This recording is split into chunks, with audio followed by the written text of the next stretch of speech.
Hello guys, कैसे हो आप लोग। Welcome back to Sarang Gujrati's and commerce academy. आज हम स्टार्ट करने वाले हैं नया चैप्टर कॉर्पोरेट फाइनेंस। तो ये अपना वीडियो नंबर 4 है एंड 1, 2, 3 तीन वीडियो मैंने ऑलरेडी अपलोड कर दिया है सेक्रेटेरियल प्रैक्टिस पे HSC बोर्ड, जो कि मेरा स्टॉक एक्सचेंज पे था, जो कि अपना लास्ट चैप्टर है। ठीक है, और आज से मैं आपको न्यू चैप्टर पढ़ाऊंगी, that is chapter number 1 corporate finance. Drop it.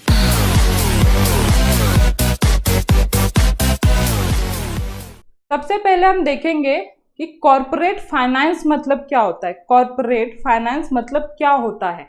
ठीक है, जब भी हम एसपी में पढ़ेंगे तो किसके बारे में पढ़ेंगे? कंपनी के बारे में पढ़ेंगे। सोल प्रोप्राइटर के बारे में पढ़ेंगे? इंडिविजुअल के बारे में पढ़ेंगे? नहीं, हम किसके बारे में पढ़ेंगे? Only relating to company. तो यही जो कॉर्पोरेट फाइनेंस अब हम पढ़ने जा रहे हैं, तो कॉर्पोरेट का मतलब क्या रहेगा? कंपनी और ग्रुप ऑफ कंपनी। ठीक है, लेट्स स्टार्ट। कॉर्पोरेट मतलब रिलेटिंग टू लार्ज कंपनी और ग्रुप। ठीक है, नेक्स्ट फाइनेंस मतलब मनी एंड मनी मैनेजमेंट। मतलब मनी एंड मनी मैनेजमेंट किसके रिलेटेड, किसमें करने वाले हैं हम? कंपनी में। मतलब कंपनी में जो भी मनी एंड मनी मैनेजमेंट के रिलेटेड चीजें होंगी वो हम किसके अंदर आती हैं? कॉर्पोरेट फाइनेंस के अंदर आती हैं। ठीक है, move to the next slide. Now हम इंट्रोडक्शन पार्ट से स्टार्ट करेंगे। ये जो पूरा कंटेंट बनाया है मैंने आपकी बुक से लेके बनाया है, तो आप ये कंटेंट अच्छे से देखिए, अपने बुक साथ में रख के बैठिए, ताकि जो भी इंपॉर्टेंट पॉइंट्स है, जो भी हाईलाइटेड पॉइंट्स है, आप उसको अच्छी तरह से सर्कल या मार्क कर पाओ, ताकि वो एग्जाम में आपका मिस आउट ना हो। ठीक है, नेक्स्ट चलो स्टार्ट करते हैं हम चैप्टर।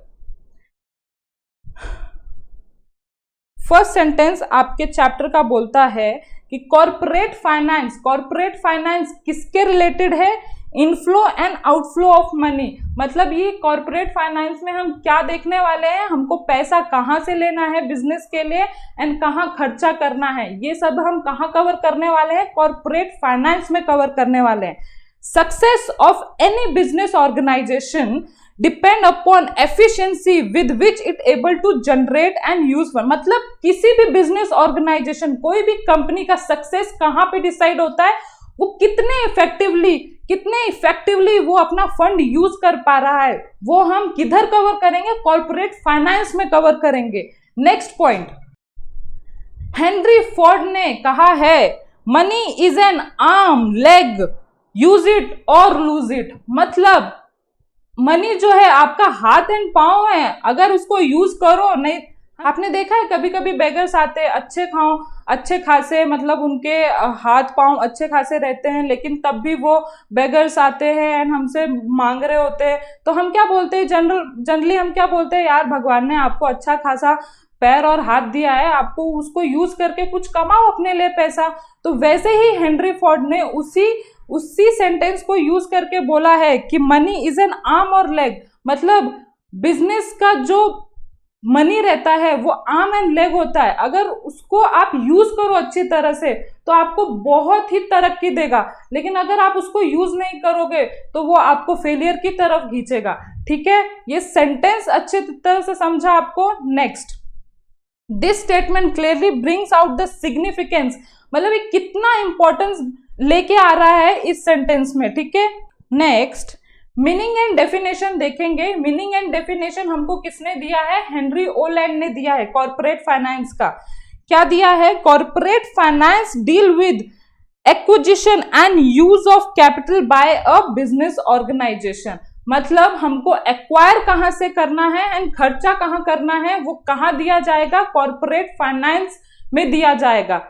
याद हो गया आपको डेफिनेशन? याद करो, हर एक डेफिनेशन आपको प्रॉपरली उसी लैंग्वेज में याद होना चाहिए, वरना वो लैंग्वेज अगर आप यूज नहीं करोगे एग्जाम में तो आपके मार्क्स कटने के चांसेस है एग्जाम में। ठीक है, तो आपको ये सेंटेंस याद हुआ, मैं फिर से रिपीट कर रही हूं। Corporate finance deal primarily with acquisition. क्या? एक्विजिशन, हमको कहां से एक्वायर करना है फंड्स एंड कहां use of capital by a business organisation, कहां से हमको पैसा लाना है और कहां खर्च करना है वो हमको किधर दिया गया है, कॉर्पोरेट फाइनेंस में दिया गया है। Next, the term corporate finance also include financial planning. Financial planning भी कहां कवर होता है, कॉर्पोरेट फाइनेंस में कवर होता है। Study of capital market, money market and share market, ये सब कहां कवर होता है, मेरे कॉर्पोरेट फाइनेंस के चैप्टर में कवर होगा। नेक्स्ट, नाउ सबसे important sentence, finance is life blood of organisation, मतलब इतना इंपॉर्टेंस दिया गया है मनी को। हम मनी के बिना कुछ नहीं कर पाएंगे, जब तक हमको पैसा तुम दोगे ही नहीं तो हम क्या कर पाएंगे, ठीक है। ये इंडिविजुअल के केस में भी वैसा ही होता है। मैं अगर मार्केट जाऊं बट मेरे पास पैसा नहीं रहेगा तो क्या मैं कुछ खरीद पाऊंगी अपने लिए, क्या मैं अपने घर के लिए कुछ सामान ले पाऊंगी। वैसे ही सेम, अगर फाइनेंस आपके पास कंपनी में नहीं रहेगा तो क्या आप मशीनरी खरीद पाओगे, रॉ मटेरियल खरीद पाओगे, अपना सेल कर पाओगे, नहीं कर पाओगे। तो finance is the life blood of organisation. So moving to the next slide, what it says, now we will see the two major financial decision. कौन कौन से फाइनेंसिंग डिसीजन लेना पड़ता है कंपनी को, वो हम देखने वाले हैं इस स्लाइड में। सबसे पहला फाइनेंस डिसीजन, फाइनेंसिंग डिसीजन लेना पड़ता है, मतलब उसको कहां से पैसा लेना है वो हम कहां देखेंगे, फाइनेंसिंग डिसीजन में देखेंगे। एंड दूसरा क्या है, इन्वेस्टमेंट डिसीजन, कहां पैसा कंपनी को लगाना है वो कौन से डिसीजन में आएगा, इन्वेस्टमेंट डिसीजन में आएगा। फाइनेंसिंग डिसीजन के बारे में हम और इलेबोरेट करते हैं। क्या बोल रहा है, the firm has a multiple choice of sources of finance, the firm can choose whether it want to raise equity capital और डेट कैपिटल।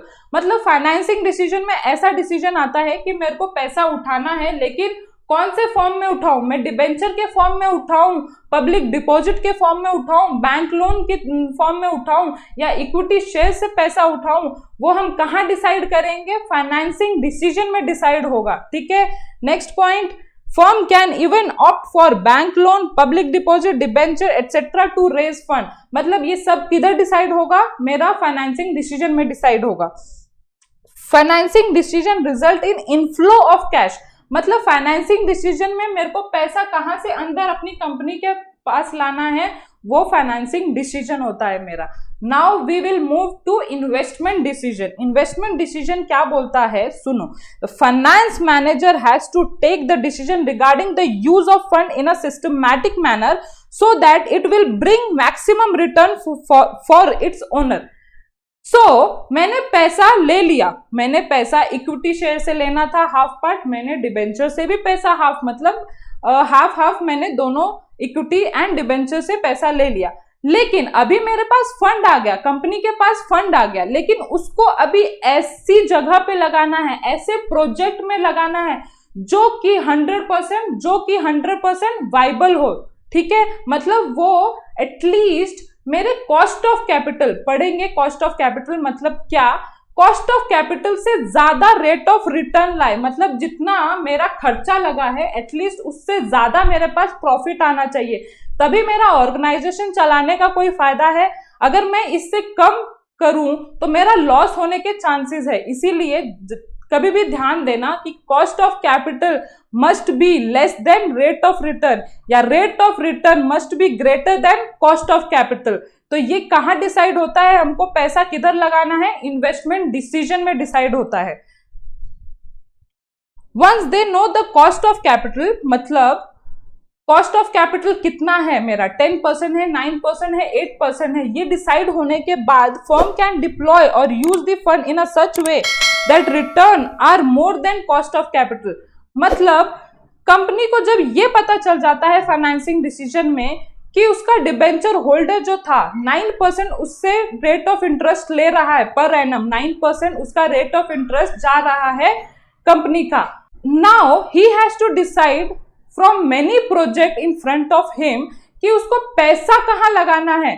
पैसा ऐसी जगह पे लगाना है जहां पे उसका रेट ऑफ रिटर्न जो हो वो ज्यादा हो, जहां पे उसका रेट ऑफ रिटर्न ज्यादा हो as compare to cost of capital, क्योंकि तभी उसका प्रॉफिट होगा। जब प्रॉफिट जब रेट ऑफ रिटर्न ज्यादा होगा कॉस्ट ऑफ कैपिटल से, तभी उसके चांसेस ऑफ प्रॉफिट ज्यादा होते हैं, ठीक है। Now investment decision result in outflow of cash, मतलब पैसा लगाने के लिए, मतलब अगर मैंने प्रोजेक्ट डिसाइड कर लिया तो अब उसमें मेरे को पैसा खर्चा करना पड़ेगा, सेल्स करना पड़ेगा, कुछ ना कुछ एक्टिविटी करनी पड़ेगी, उसके लिए मेरा आउटफ्लो ऑफ कैश होगा, ठीक है। Now moving to the next, importance of capital finance. Importance of capital finance को हम एक और चीज बोलेंगे, नीड और सिग्निफिकेंस। मतलब एग्जाम में अगर आपको पूछा गया नीड ऑफ कॉर्पोरेट फाइनेंस तो आप क्या लिखोगे, इंपॉर्टेंस ऑफ कॉर्पोरेट फाइनेंस। अगर आपको एग्जाम में पूछा गया सिग्निफिकेंस ऑफ कॉर्पोरेट फाइनेंस, आप क्या लिखोगे, इंपॉर्टेंस। मतलब इन 3 क्वेश्चंस का आंसर एक। तो देखेंगे पॉइंट वाइज कि आपके इंपॉर्टेंस ऑफ कॉर्पोरेट फाइनेंस क्या क्या है, ठीक है। सबसे पहला point, help in decision making. Help in decision making मतलब मेरे पास जब तक फाइनेंस नहीं होगा, फाइनेंस मैनेजर को जब तक आपने फाइनेंस कितना है यह नहीं बोला, तो वो कैसे कोई चीज को डिप्लॉय कर सकता है, कैसे कोई एम्प्लॉय को डिप्लॉय कर सकता है। पहले पढ़ेंगे इसके बारे में क्या बोल रहा है ये sentence. Most of the important decision of business enterprise are determined on the basis of availability of fund. It is difficult to perform any function of business enterprise independently without finance. मतलब जब तक finance manager को ये नहीं पता लगेगा कि मेरे पास पैसा कितना है, मुझे कहाँ पैसा लगाना है, तो वो कैसे डिसाइड कर पाएगा।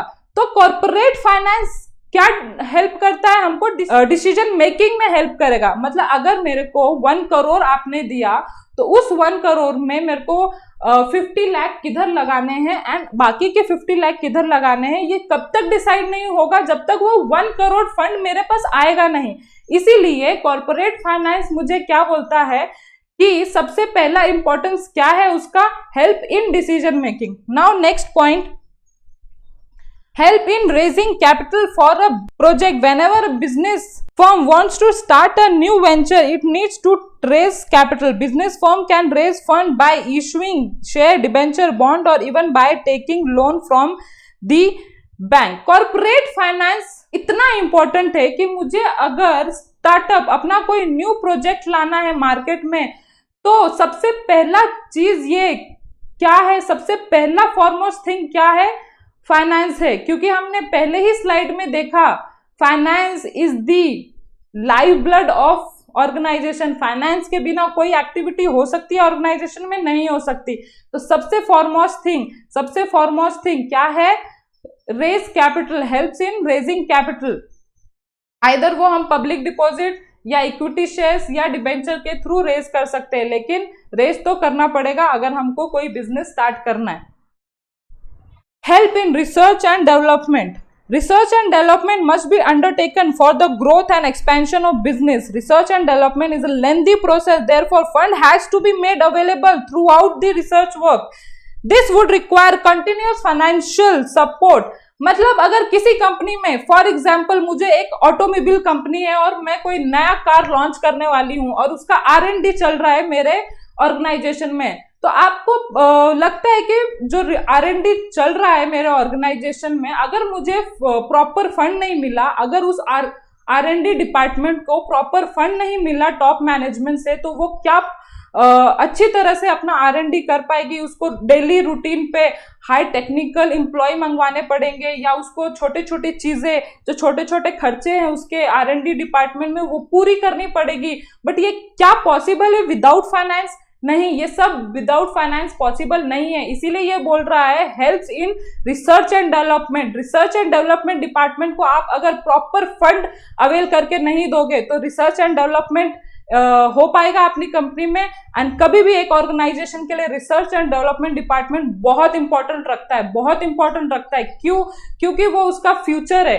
वो R&D क्यों कर रहे हैं? क्योंकि वो अपने मार्केट में नया प्रोडक्ट लॉन्च करने वाले हैं, ठीक है। तो उसके वजह से उनका सेल्स बढ़ने वाला है। तो R&D डिपार्टमेंट मोस्ट इंपॉर्टेंट है एंड ये इसको टॉप मैनेजमेंट को हमेशा उसको फंड रेगुलर बेसिस पे देना पड़ता है।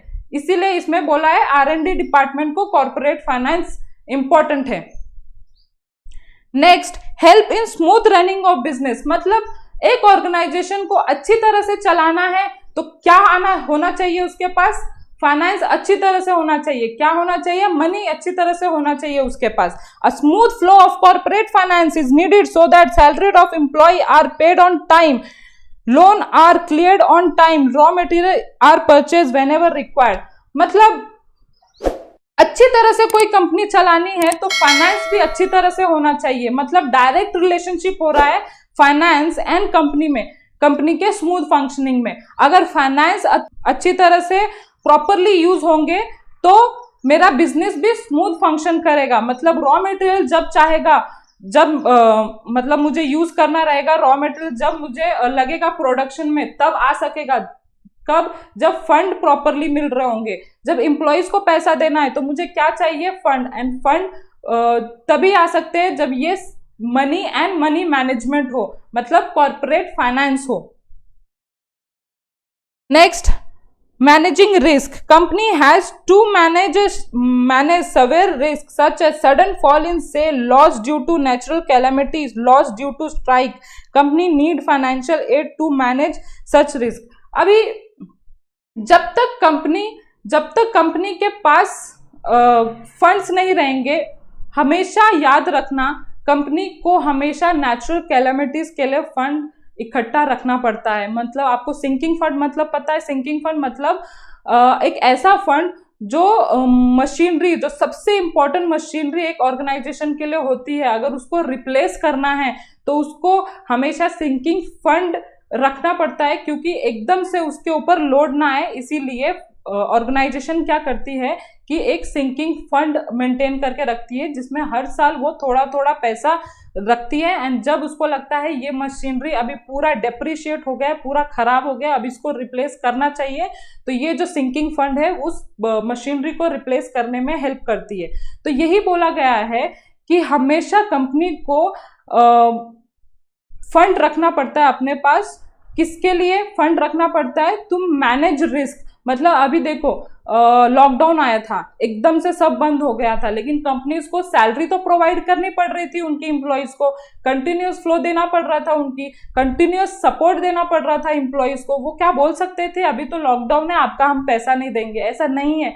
तब भी कंपनीज अपने एम्प्लॉयज को सपोर्ट कर रही थी, एथिकली सपोर्ट कर रही थी। ठीक है, तो ये बोलता है कि जब ऐसा कुछ नेचुरल कैलेमिटीज आता है तो उसके लिए हर एक ऑर्गेनाइजेशन को फाइनेंस या हर एक ऑर्गेनाइजेशन को एक फंड रखना पड़ता है टू उसको झेलने के लिए, उस नेचुरल कैलेमिटी को झेलने के लिए।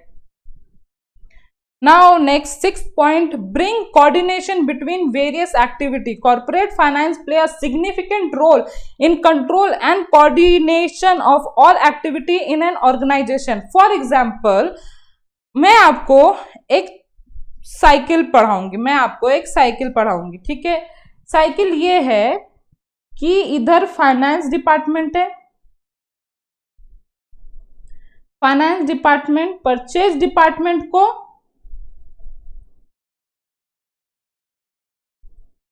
रॉ मटेरियल प्रोवाइड करके देता है। मतलब परचेज डिपार्टमेंट फाइनेंस डिपार्टमेंट के पास जाता है कि मुझे आज इतना रॉ मटेरियल लगने वाला है, वो कौन फुलफिल करके देता है? फाइनेंस डिपार्टमेंट उसको फंड देता है, वो उतना मार्केट से रॉ मटेरियल लेता है। देन परचेज डिपार्टमेंट ने प्रोडक्शन डिपार्टमेंट को वो रॉ मटेरियल दे देता है for producing product. And then जब वो प्रोड्यूस हो जाता है तो ये सेल डिपार्टमेंट के पास चला जाता है for selling the product. And ये सर्कल बनता है, ये साइकिल बनता है किसी भी मैन्युफैक्चरिंग कंसर्न में। मतलब सबसे पहला इंपॉर्टेंट कौन सा डिपार्टमेंट हो गया?